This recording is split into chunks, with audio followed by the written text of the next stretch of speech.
Të nderuar miq, rikthehemi në podcastin Zgjidhja të Forumit Shqiptar. Është një kënaqësi e veçantë që me ne kemi dy të rinj shembull nga Malësia, Beharin dhe Kristinën. Përshëndetje dhe mirë se keni ardhur në podcastin e Forumit Shqiptar. Mirë se kemi gjetë. Përshëndetje. Behari, ju studioni për ekonomi dhe vazhdoni në studimet master. Çfarë ju ka shtyrë të studioni ekonominë? Po, fillimisht zoti Duka është një nder i veçantë je këtu në podcastin tuaj, dhe jam Behar Shabaj nga Tuzi, 23 vjeç, dhe siç e thatë, momentalisht jam duke përfunduar studimet master në marketing management dhe kam diplomuar në Fakultetin për Ekonomi dhe Biznes. Çka më ka shtyrë të studioj ekonomi është se unë veti në fillim nuk e kam pasi dikën që ka qejf të studioj. Domethënë, ma kanë lloj idejen prindit e mi që të studioj ekonomi, sepse unë gjithmonë ju thash kam pa dëshirë të jemi kështu gjithmonë i veshur bukur edhe me ka zotni, edhe e pash se bela ekonomia shkon mas mirit me mua, pasi që situata në Malëzi nuk ka kanë fort e mirë, dhe unë kisha pa qejf të jap kontribut bela në të ardhmen që të përparon ky vend. Kristina, çfarë ju shtyri ju që të studioni shkencat politike dhe si e shihni ju politikën përgjithësi? Atëherë në radhë të parë faleminderit për mundësinë, është kënaqësi që të jem pjesë e këtij podcasti.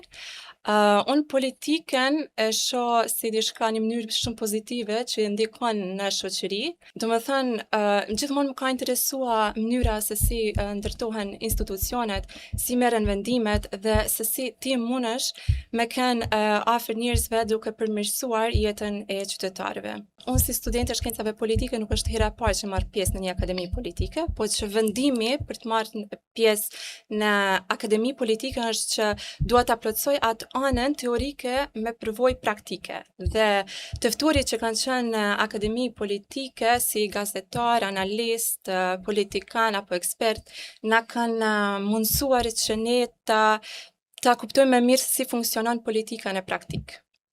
Çfarë kishi veçuar nga Akademia Politike e Forumit Shqiptar? Atëherë, të gjitha modulet kanë qenë shumë të rëndësishme dhe ne kemi mësuar shumë çka.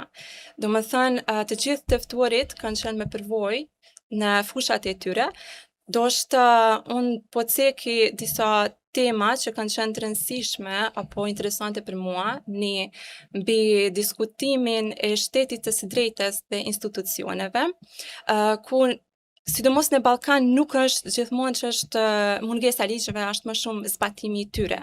Ose një temë tjetër shumë interesante që ka qenë mbi komunikimin politik, ku domethënë nuk është se e mjaftueshme që të kemi ne vetëm ide të mira, është më shumë ato që duhet ti komunikojmë me qytetarët, të fitojmë besimin e tyre, zëni i qytetarëve është shumë i rëndësishëm. Dua ta cekja apo ta veçoj ditën e fundit që kemi pasur të ftuar zonjën Spiropalin, unë personalisht Spiropalin e ndjeku kohë dhe neve domethënë na mundsua që të kishim një bashkë bisedim të hapur me të, dhe për ne të cilët jemi të interesuar që të angazhohemi në politik, ajo përveç rrëfimit të saj mbi karrierën apo sfidave në jetën publike, neve na këshilloi me disa gjëra shumë të rëndësishme si të rinj që duhet të jemi të prekaditur, të investojmë tek dia jon dhe te integriteti jon. Domethënë, politika nuk është vetëm ambicie për poste, është dhe përgjegjësia dhe prekaditje vazhdueshme. Kjo është shumë e rëndësishme edhe për opinionin se politikberja duhet ndryshuar apo jo, dhe se unë gjithë një flas për politikën e shqiptarëve në Maltëzi. Behar, po juve çfarë ju shtyri që t'jeni pjesë e kësaj akademi politike? Mua më shtyri mundësia për të mësuar më shumë për leadershipin dhe për komunikimin politik, por edhe për të njohur edhe të rinj tjerë nga treva tjera shqiptare në Maltëzi, dhe posaçërisht mësoj dhe dëgjoj njerëzit cilësor të dëshmuar në profesionit e tyre, të mësojnë nga ata, të bashkëbisedojmë, Le mua politika mund them se më ka interesuar që nga fëmijëria, ku i kom pa interesat në ato seancat e kuvendit. Le 2 ditët e para unë në akademi nuk isha fort aktiv, isha pak i tërhequr, por ditën e tretë, kur kishim pas të mysafir zotin Ranko Krivokapić, me qenë se ka qenë një figur shumë e njohur për mua, vendosa t'ja bëj një pyetje, pse jo, në 2 ditët e para çdo herë jam kënë në rreshtin e Imram, kurse qysh ditës tretë çdo herë në të parin bile është bëlle një shaka me santarëve e tjerë të akademisë, ku thoshin se qoshi në rreshtin e parë në anën e majtë është vendi i Beharit. Le aty u çlirova krejt, le besoj se u bëra një ndër pjesëmarrësit më aktiv të akademisë. Po ju keni qenë pjesëmarrësit, një nga pjesëmarrësit më të rregull dhe më aktiv të akademisë, për çka keni lënë përshtypje ju me shokët tuaj, shoqet, jo vetëm ligjëruesve nga Shqipëria, nga Kosova, por nga Malizi, nga Maqedonia e Veriut, që është një model, një shembull se shqiptarët në Maltezi kanë një rini të jashtëzakonshme. Sheh vetin në politikë aktive, Kristina, si mendon se dhe çfarë duhet bërë një politikan që të jetë në qendër të vëmendjes dhe të shërbej komunitetit, të shërbej popullit ashtu siç duhet? Atëherë, po, qëllimi im është që të zhvillohem profesionalisht, dhe nëse një ditë unë jam pjesë e politikës apo jetës publike, të bëj atë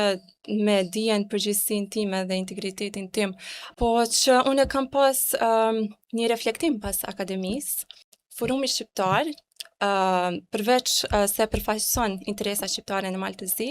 ajo po bën një gjë shumë të rëndësishme për brezin tonë, sidomos ne të rinjt e Maltezi, ku po bën unitet, bashkëpunim, domethënë. Ne kemi qenë pjesëmarrës në akademi, pjesëmarrës të ri, si nga Tuzi, Plava, Kucia, Pulqini, dhe ne kemi bërë diskutime, shkëmbime idesh, një gjë që unë e vlerësoj shumë përveç njohjeve apo përveç njohurive që kemi marrë nga modulet, dhe unë mendoj se ne si pakic që jemi në Maltezi nuk e kemi atë luksin për të qenë të përçarë. Por unë mendoj se brezi ynë duhet të jetë më i bashkuar, dhe unë mendoj që uniteti nuk është gjithmonë që të kemi një ide të njëjtë, por të kemi ide të ndryshme, por ndoshta interes të përbashkët. Dhe në këtë mënyrë mendoj që mund të bashkëpunojmë më së miri. Perfekt, një mesazh jashtëzakonshëm nga një eri nga Malësia për të gjithë politikanët dhe për të gjithë ata që politikën e shohin në një aspekt tjetër. Për fat keq, kjo ka ndodhur, e dini vetë, dekada vite me radhë, me vjen shumë mirë që të rinjët tonë po e shohin forumin si një adresë të vetë me cila po e ndryshon politikbërjen tek shqiptarët në Maltezi, dhe po e dëshmon se shqiptarët kanë kapacitet nga rinia dhe tek përfaqësimi politik të drejtojnë jo vetëm institucionet lokale, por të jenë pjesë institucione më të rëndësishme shtetërore. Behar, ju e thatë që keni interesim për politikën, sipas jush cili është një modeli, një politikani që duhet të jetë për të përfaqësuar dhe për të drejtuar qytetarët sipas mendimit tuaj?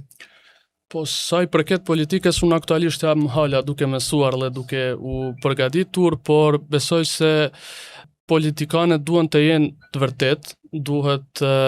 të japin kontribut sa më shumë që mundin për të mirën e komunitetit tonë edhe për vendin tonë. Sa përket meje, unë ndoshta ndonjë ditë edhe merrem me politikë, sepse siç u thash më ka interesuar gjithmonë politika. Alle çfarë nuk e thash në pyetjen e parë është se i kem pa të ftuar dy të njohur njërin nga Kosova dhe njërin nga Malizi, zotin Milaim Zeka dhe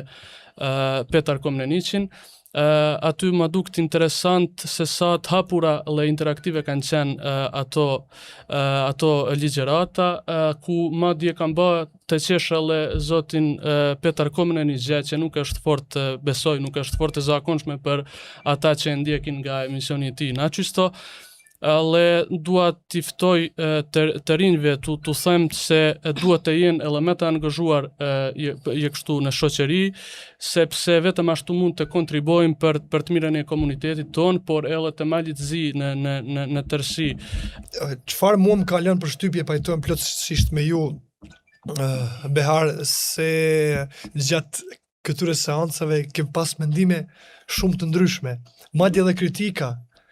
për ligjëruesit, për mënyrën e ndoshta menaxhimit në momentet caktuara të atyre vetë, si e përmend në emisione të ndryshme, po ashtu edhe në propozita të rëndësishme, dhe kjo mua më ka lënë një përshtypje jashtëzakonshme, ku e thalla vetë Kristina, sepse ne duhet të kemi mendime ndryshme, por qëllimin duhet ta kemi të njëjtë, pra, dhe kjo është, mendoj unë, një pasuri jona, një pasuri që duhet të trashëgojmë tek ju, sepse ju jeni pasardhësit tonë. Siç e kemi potencuar gjatë akademisë politike, se qëllimi jon i Forumit Shqiptar ka qenë dhe mbetet investimi tek të rinj, unifikimi i shqiptarëve, zhvillimi i trevave shqiptare, integrimi i shqiptarëve në çdo aspekt, dhe ju jeni e ardhmja, ju jeni ata që duhet ta merrni timonin në dorë dhe përmes akademive politike të krijojmë lider të rinj, sepse liderët nuk trashëgohen, liderët ndërtohen, klasa politike ndërtohet dhe kërkon shumë kohë. Andaj në mend kësaj u kisha lutur edhe për nga një mesazh tuaj për të rinjët tonë në përgjithësi, dhe jo vetëm, por edhe të rinjët shqiptar kudo. Unë do të thoja të them se kemi përgjegjësi të ruajmë gjuhën, kulturën dhe identitetin tonë, të jemi krenar që jemi shqiptar, dhe gjithashtu do doja them se shqiptarët në Maltezi besoj se të jenë gjithnjë me të arsimuar, se le të jenë me aktiv, me të përfshirë në jetën publike, sepse veç kështu mujmë të kontribojmë për të mirën e komunitetit tonë, shpresoj besoj se të rinjt, sepse nga të rinjt varet e ardhmja jonë, besoj se do të jenë të rinjt sa më shumë të arsimuar dhe me aktiv në çështjet publike. Faleminderit Kristina për ju, si do të ishte mesazhi për të rinjt tonë? Atëherë, unë mendoj që besoj dhe shpresoj që kjo akademi nuk është e fundit, por që do të vazhdoj tani, dhe unë inkurajoj të gjithë të rinj të marrin pjesë, pavarësisht që ndoshta ata zgjedhin drejtime të ndryshme, drejtime tjera, jo vetëm anën politike, mendoj që është rëndësishme dhe duhet të gjithë të kontribojnë, e të jenë aktiv, e të kontribojnë për komunitetin tonë. Gjithashtu mendoj se ne duke ruajtur identitetin ton dhe duke pasur një orientim evropian, nuk është se ato shkojnë në kundërshtim me njëri tjetrin. Përkundrazi, unë mendoj se duke ruajtur identitetin ton dhe duke punuar në institucione, domethënë ne në një vend si Malizi, gjithashtu ne mund të kontribuojmë për një vend më demokratik dhe evropian. Gjithashtu unë mendoj, kjo është një mendim personal, unë gjithashtu propozoj që në këtë akademi politike do ishte mirë që të merrnin edhe pjesë, domethënë edhe të rinj të sin nga Shqipëria, Kosova apo Maqedonia, dhe kështu do ishte një mundësi shumë e mirë që të rinjt të shkëmbejnë mendime të ndryshme me njëri tjetrin dhe me njëri tjetrin, dhe kështu të punojmë për qëllimet tona të përbashkëta. Më vjen shumë mirë që jep një ide se ne natyrisht se këto do t'i shqyrtojmë, dhe unë besoj, shpresoj që do t'i realizojmë, sepse ky është veç fillimi. Unë e kam thënë edhe në atë përmbydhjen e këtij cikli të parë të akademisë politike, se Akademia Politike e Forumit Shqiptar vazhdon, dhe natyrisht se edhe ju do të jeni në një farë mënyre pjesë e këtyre proceseve, jo vetëm në këtë aspekt, po në aspekte tjera për zhvillimin dhe integrimin e shqiptarëve në Maltezi, dhe besoj e shpresoj se angazhimi juaj do të jetë në nivelin e duhur, siç ka qenë edhe në të ardhmen. Behar, kishe diçka të shtosh? Po, do doja t'i falenderojmë Forumin Shqiptar që ka organizuar akademinë politike, ku kemi mundur të mësojmë nga ligjërues cilësor dhe të krijojmë miqësi të reja, dhe shpresoj të ketë projekte të tilla edhe më shumë në të ardhmen, dhe nuk kam dyshim se prej Forumit Shqiptar veç të mirat mujmë me i prit. Le me në fund dua edhe herë ta theksoj, do më thotë ta ruajmë gjuhën, kulturën dhe identitetin ton, le se duhet të jemi krenar që jemi shqiptar. Faleminderit për këtë mesazh të jashtëzakonshëm, Kristina. Ka qenë interesante edhe angazhimi i diasporës në këtë akademi politike, ne kishim një ligjërues nga diaspora. Diaspora e dini për herë ka qenë pjesë e pandar e gjitha proceseve tona dhe pa diasporën tonë ne nuk kishim arritur